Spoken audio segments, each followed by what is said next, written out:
Good afternoon, everyone. Welcome to Fearless Fridays. My name is David. You cannot see me today because of our video software, but I am here.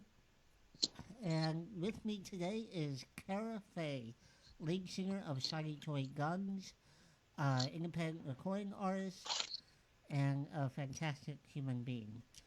So, Carah, thank you for coming in and doing this. Hi, David. Thanks for having me. So, we're gonna start with your, basically childhood, because when I went to look up your background information, there wasn't much beyond 2004. So, Okay. when did you discover your love for music? I've been singing on stage and performing since I was 6 years old. Mm-hmm. I joined a group called Fresh Chances for America, and being in Southern California and close to the Ronald Reagan Library, the woman who led it was one of the original Chordettes. So Sandman, Lollipop, Way from New York City, like all those classics. She started this children's group, and we would go around and perform at conventions and perform at for the Ronald Reagan. I got to sing for Ronald Reagan and Nancy, and all at a very young age. And at the time, it wasn't work. It was just I loved. It was like my first love was performing, just being on stage and being a goof and singing. And at the time, it was like Mariah Carey and Whitney Houston songs, with the big puffy mic, that kind of stuff. But looking back, that was a huge part of what really made me a performer.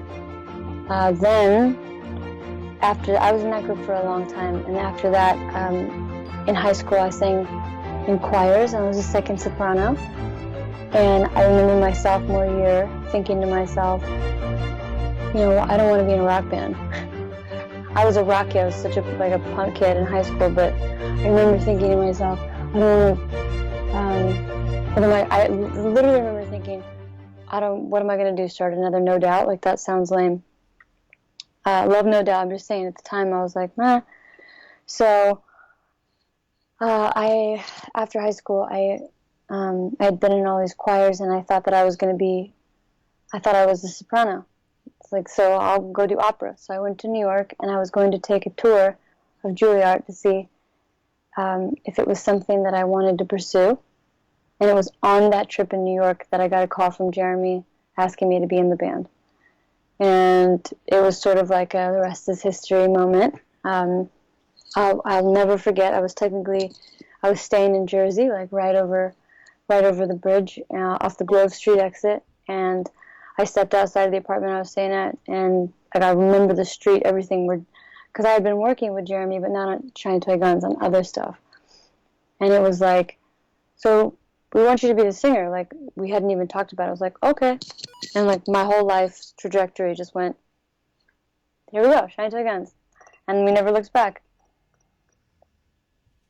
Nice.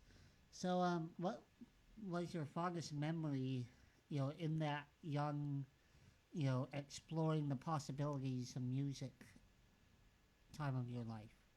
When I was really young? Yeah.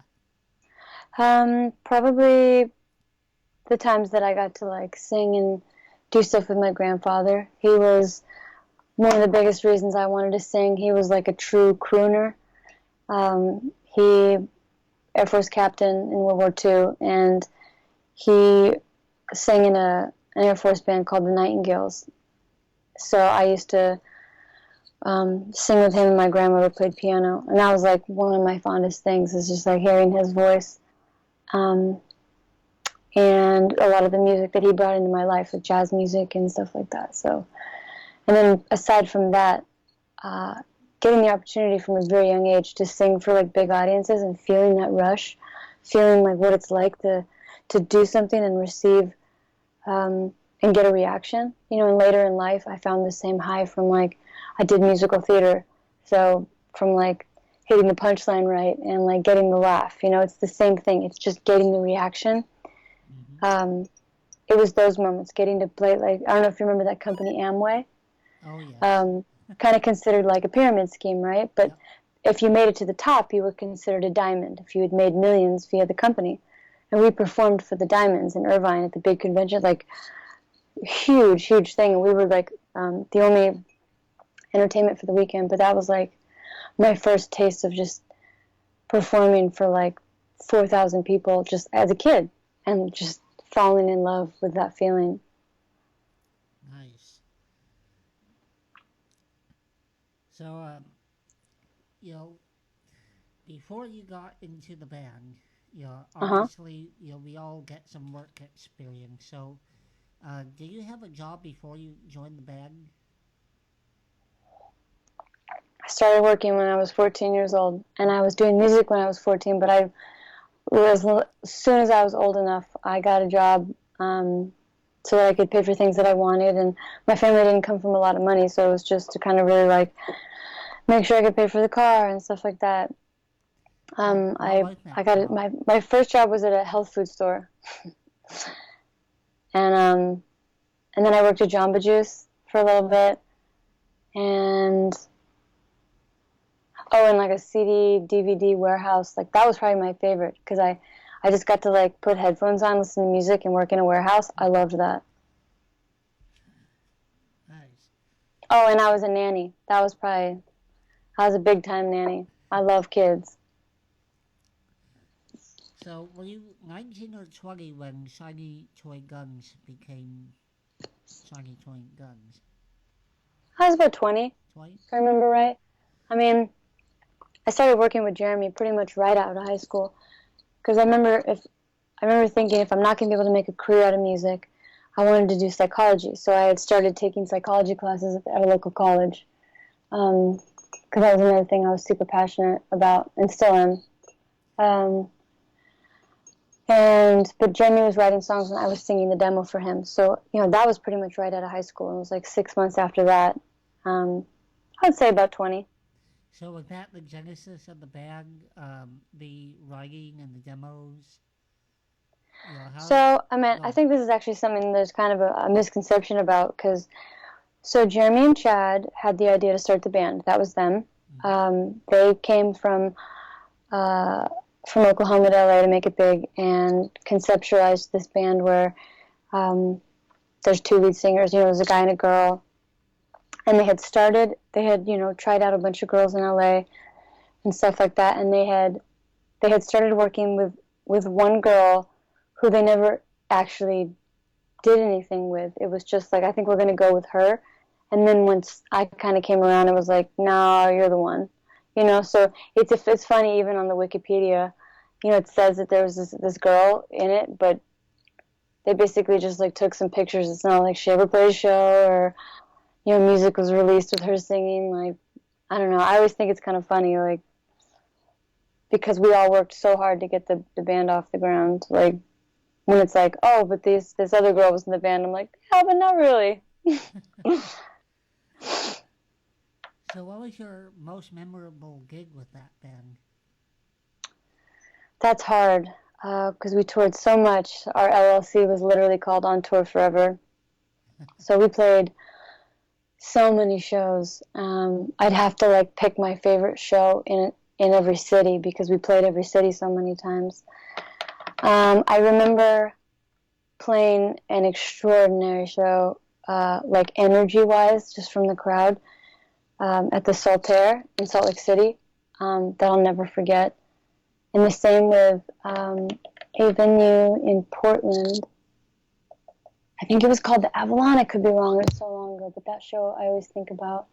And then at the very end of the touring cycle for We Are Pilots, it was like the beginning of 2008, and we were going to close off everything, end our tour with a big show at the Wiltern in LA.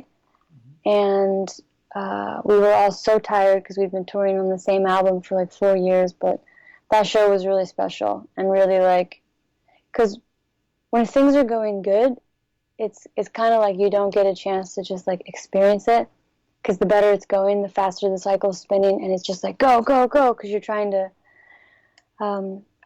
trying to grab any sort of traction that's in front of you. before it starts to wane. So there were so many cool things that happened that we all kind of look back and was like, whoa, that happened. But we didn't get to like enjoy it in the moment because we were working so hard. So, are there going to be any future plans for Shiny Toy Guns? You know, Shine Toy Guns, like, we've been through so much together for so long now. You know, we just had the 10-year anniversary, but we've been together so much longer than that. You know, that's just the 10-year of the third release of that album. You know, so we've been a band for probably more like 13 years now at this point. And we're 100%, like, in my mind and in my heart, going to do more music. Like, there's no doubt about it. I think for me, and I know Jeremy's doing other music, Chad's doing other music, Mikey's doing other music.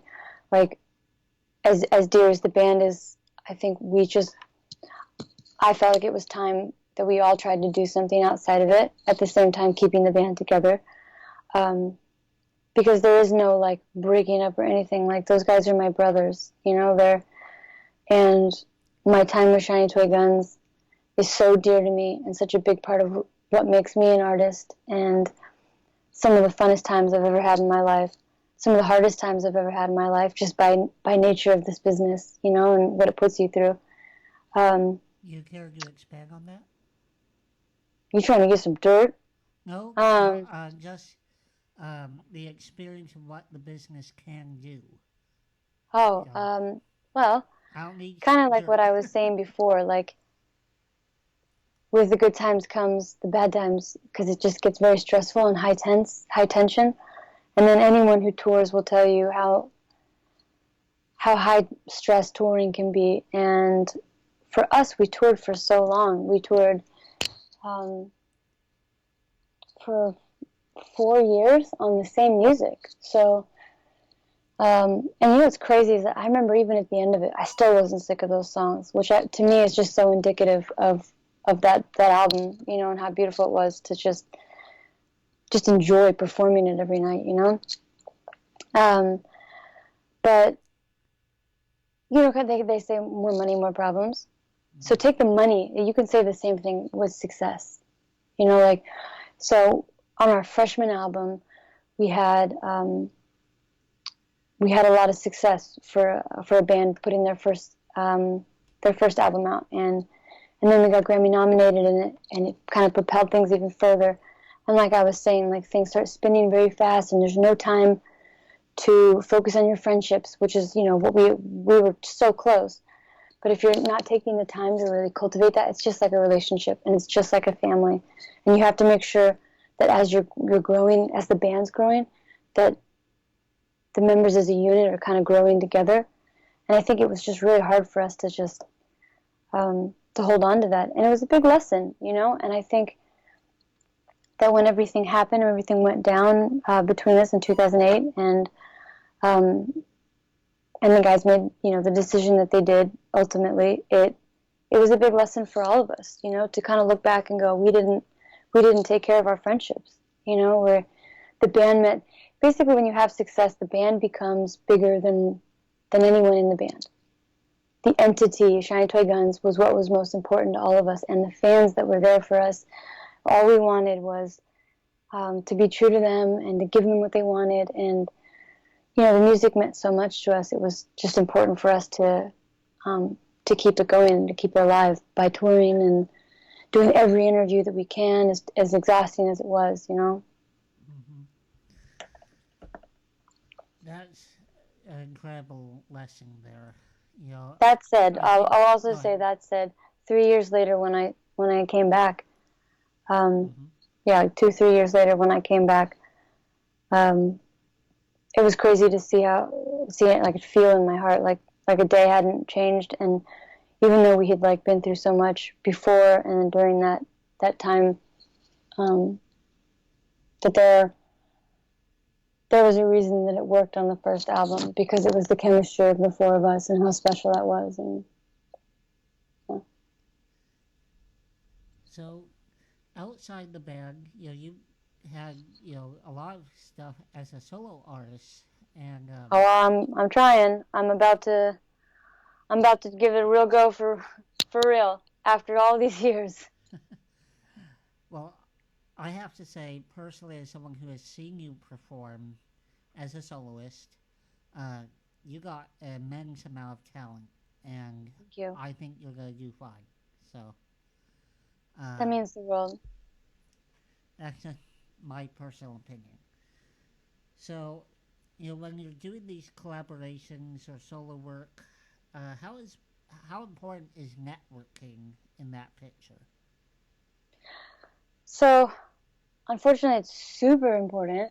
However, it's kind of the last thing on my mind. So, because if I wanted to go solo for the sake of going solo, I would have put an album out 3 years ago because I had an album's worth of music written. But I was so like in my head and obsessed with getting the art right and getting the direction right because I knew who I was as a person, but I didn't know what it looked like for me as a solo artist or what that sounded like. And it took me all this time to really get it right. Um, and now, like, there's no question in my mind of whether like the art that I'm going to present here in like 3 weeks, if that's 100%, it is 100% like what the face that I want to show to the world, the sound I want to put into the world.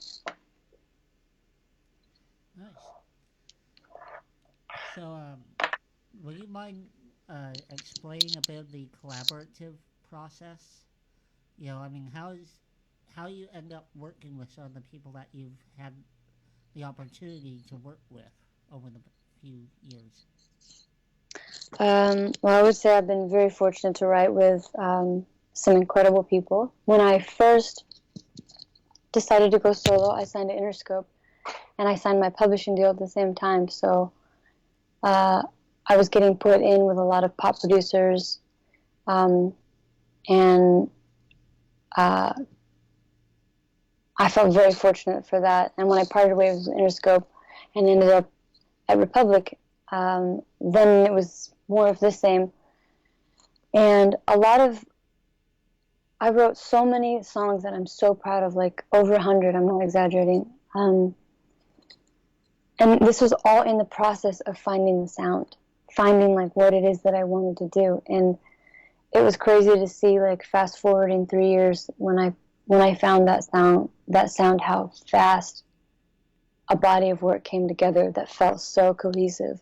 Because I knew exactly how to write for that every session that I had moving forward. Nice. Uh, you have a favorite collaboration or a favorite solo song that you just love? A favorite song? Yeah. That's like saying what's your favorite child. I have like gold plated that I'm gonna put out. Like I am so proud of that song. I went to extreme lengths to get it exactly where I wanted it. I have a song called Freedom. That is my ballad. That that's like, to me, that's like the song. It's like it's the most honest I could have ever been. I wrote it from a very broken place, and I'm very, very, very excited to get to a place to put that song out. All the songs that I'm going to put out here forth from here on, all have a different role. Gold Plated's hopefully my knock down the door. I have a song called Fine that I'm so excited to put out. It's kind of like a feel good song. And then I have Freedom, that's like the heartbreak ballad. And I got fortunate because I was in so many writing sessions that these were very genuine, like they were happening that day, Mm-hmm. stories.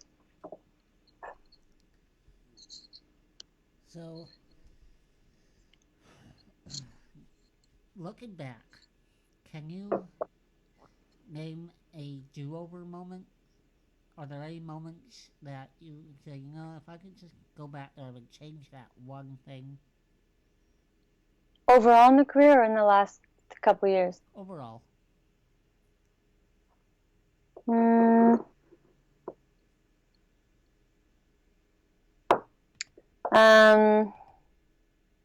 if we're going to get real, there are times that I have thought, like, what would have happened if there was a very specific phone call that I received from the guys in 2008 that was basically like the end. And I was in Sweden at the time. I had been in Sweden for like 3 weeks or so, visiting at the time, and I ended up staying. But I often wonder, like, what would happen if I would have jumped on a plane to Oklahoma and, like, demanded that we fix something. But my personality, and this has rung true even, like, in relationships. Like, if I feel like someone's not wanting something, it's not my personality to be like, hey, me, like, hold on to me the way I want to hold on to you, you know? And, like, it being the guy's decision, but all of us to blame, if that makes sense. You know, like um, uh, yeah, without going into too much detail, I would just say there are times where I've looked back and I've been like, what would have happened if I would have, or would that have even worked, you know? And then in my solo career, I've looked back and been like, what if I wouldn't have hesitated? What if I would have, because here I am now with like this defined sound that I love, and what if I would have just, in the last 2 or 3 years, I could have put out so much music and grown with it to where I am now. You know what I mean? Mm-hmm. Like, I think there's, when it's honest, people like to go with you on that journey, if you will. So I have like these old songs that I've written, 2 years ago. Now I don't know if I can put them out because I don't know if they're old or if they're true to me anymore. Or I don't know. We'll have to kind of see like the future. But I wish I wouldn't have hesitated, if that makes sense. Yeah, it does. I have a question from Twitter. Uh, Ryan is asking, when do you feel the most confident? After a sick cup of coffee. All right. No, I knew let's there'd see. be a reason why I like you. I will say that artists by nature are insecure people. Like, we're very vulnerable with our art, and so we're very insecure. And we function really well with positive affirmation. So when someone's like, if we're insecure and we're like, was that good? I don't know. Like, we get off stage and we're analyzing, you know, even if it was a good show, we're thinking about the one or two things. Like I always forget lyrics. I'm getting off going, oh, I forgot the lyrics.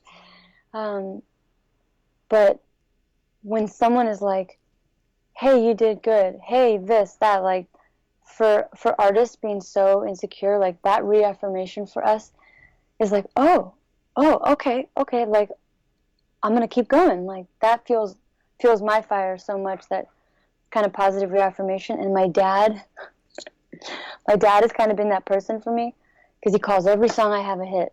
Carah, this one's gonna be a hit, and I'm like, thanks, Dad. And if my dad was ever like, I don't know, Carah, this one's pretty good, I'd be like, it's awful, because my dad thinks everything's a hit. So, you know what I mean? Like, I use my dad as like, get him, Carah, you got this. That's awesome. My dad just likes to make me mess up. Oh As yeah, that's right. He as was you he was in saw the from, background trying to make you laugh. he wasn't in the background. He was trying to stick a fork in my face. But you know, I'm very lucky that my parents have supported me for the Fearless Fridays show. Yeah. This is uh, definitely a passion project for me. I've been very fortunate to be able to get the guests that I've gotten. You're number 16 or 17, and Sick. yeah, this is the show's only about a year old. Not even that. It was made last October, and so to be able to have had that many guests, because I'm not famous. I don't live in LA. I'm not, what do they call it? Influencer now. I'm just a guy that wants to help others.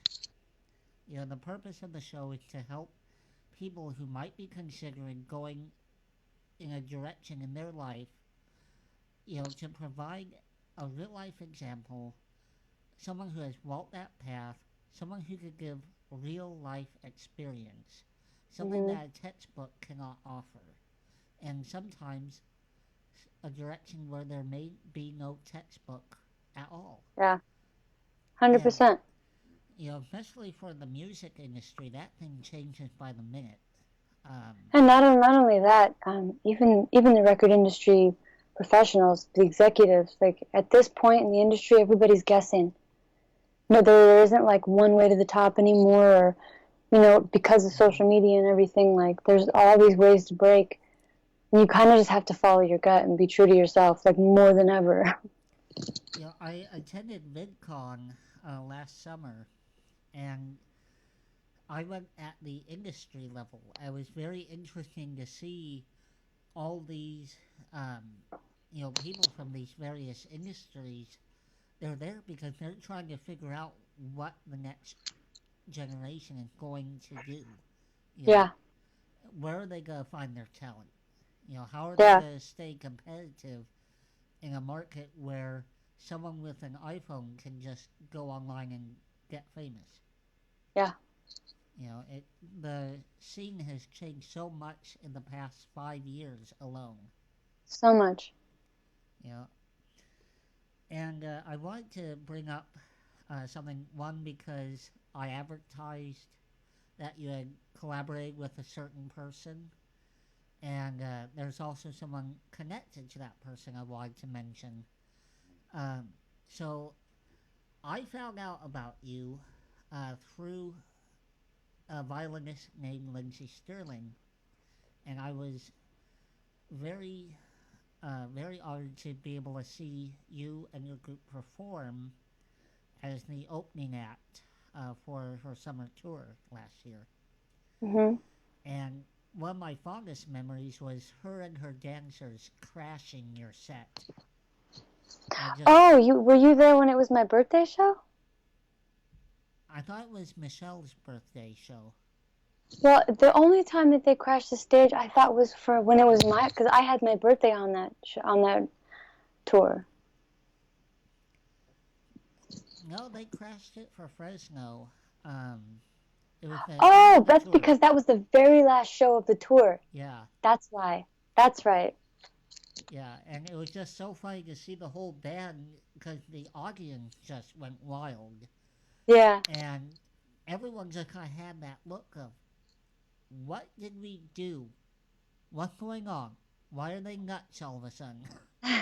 And then all of you just look around and you notice, you know, Lindsay and the girls are back there dancing. And, you did probably what's my personal favorite song off the album. Because the song, Where Do We Go, really, strikes a deep emotional chord. Mhm. Um, it's Came from about, a very real place for Lindsay and myself. yeah, and it's something that I immediately connected with. And, Hmm. um, yeah, obviously the Brave Enough album was a lot about her dealing with the passing of her friend and keyboardist Jason Gaviati. Hmm. Um, he was, I had the chance to meet him a couple of times, and he was, um, a true gentleman, He was a wonderful, wonderful good human being. soul, and one of the things I remember most is how he encouraged people, at the meet and greets, Absolutely. fans, you know, he, they bring fan art. They would talk about something, and he would be there encouraging them right next to Lindsay.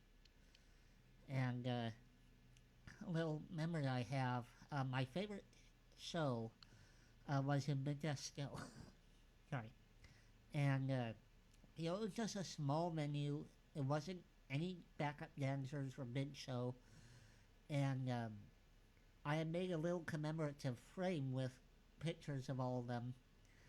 And I listed the people on the album, and under him I put keyboards guitarist. And Ah. he cracked up over that. And he came over, gave me a high five. He's like, "Oh, thank you for mentioning guitar." And then Lindsay's tour manager Eric told me my camera was a piece of crap and wasn't how, working. how nice of Eric. He's very blunt. And it was a piece of crap. I literally bought it at Walmart on my way over. and because I shoot with a DSLR, I don't have a point and shoot unless it's my phone. Oh, okay. And so Eric took my phone, and there wasn't enough light. So Gabby took his phone, turned on the flashlight, and illuminated us for the photo. You know, that's just, How funny. it was a real, he was a real good guy. And, Yeah, he was. you know, I like I to knew think, him separately from Lindsay, and he had always said, "You have to meet Lindsay. You guys would be such good friends." And she said the same thing that he had always told her. And then when we both were told by our people that we had this writing session coming up, and we both independently got very excited to write with each other. And the day we wrote that song was the day we met, and we just were friends ever since. We just instantly, I love her. she's a good person. She really is. And, yeah, I'd love to know, how did you end up meeting him? I'm actually, my friend Carl Ryan introduced us, and we all went to lunch. That was the first time that I met him and his roommate at the time. So we all just went to lunch, and we had talked about him coming in the studio and playing some keyboards and some of my stuff. And we didn't end up actually getting a chance to do that, but it was just like you meet good people, and you want to find a way to work with them somehow. Their touring schedule was so rigorous at the time, and I don't know. There's a lot of like what ifs, but I wish certainly that we had a chance to hang out, like, because he always thought that Lindsay and I would be such good friends, and then never got to see like how good of friends we actually ended up becoming.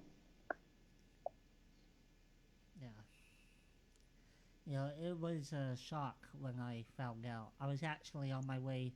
I literally just walked back in the door from a funeral I had attended, and I got a notification from GoFundMe, and his sister had posted, and I figured it was gonna be thank you everyone for donating. For those that don't know who are watching this, Jason Gaviani had a form of lymphoma, which is a cancer, and he made it to remission. Unfortunately, his heart gave out about a Yeah, week after, and he passed he away. had just left the hospital. Yeah, it was literally 6 days, and so when I got the notification, I was like, oh, gonna be a little update, and I had to read it twice because I really couldn't believe what Beverly had said. Yeah, And I'm like, wait, no, he yeah, was way too young. Um, and it's just cancer's a vicious monster. yeah, And but look at the bright side. He made an enormous impact upon the world. he really And did. I don't think he would And ever know. everyone who knew him says the same thing. That's just how good of a person and good of a heart he was. What a light he was. Yeah. Um, so I wanted to. I'm gonna check Twitter. I got 3. Okay, sorry, we got a couple more Twitter. Usually, no one actually sends questions, so I'm a little in shock here. Let's see. Chelsea May says there's something to be Hey, said girl. about staying true to yourself and who you want to be in the world. Carah, I'm proud of you for waiting.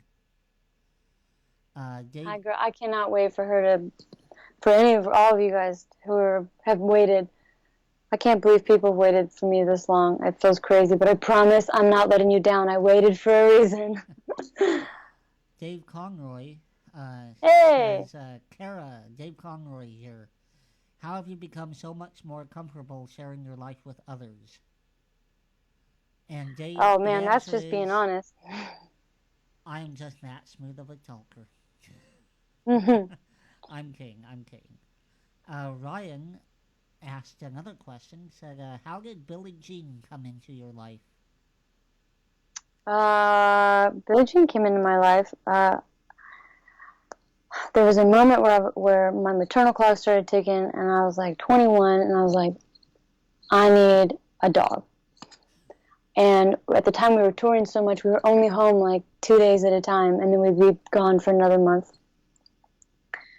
And I went to a pet store, not to get a dog from a pet store, but because I just went to like the one in my hometown because I was just like, I just want to start looking at the breeds, like maybe seeing if like there's a certain kind of dog I want. Like I didn't know. And you know, they have in pet stores, they have like the partitions. Mm-hmm. You know, and I believe so much in adopting, but this is what happened. They have like the big circular one. They're all partitioned, and there's like a few dogs in each one. And I walked around, and in the one she was in, it was her and 2 Labradoodles, and they were going at it. They were going so nuts, and it looked like a little boxer, like a fat boxer puppy. And I'm like, wow, that dog's wild and cute. So I pick it up, and she's just like, she's freaking out, and she's like, let me go back. And I looked, and I was like, I'm like, your soul connects when it's the dog.